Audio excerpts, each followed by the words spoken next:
Magandang hapon mga idol. Ito pala yung kaganapan sa bungag hapon. Update sa bangka ito.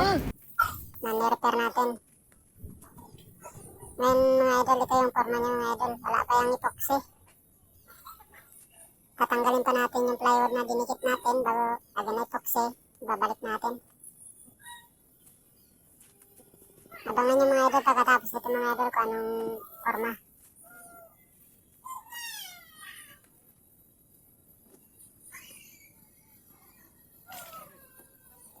Practice lang ito mga idol kung marunong tayong gumawa ng bangka.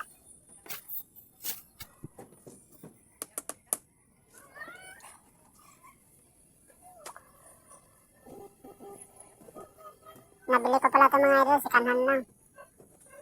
Tayo na hahanap ng paraan kung paano natin maibalik siya sa bago.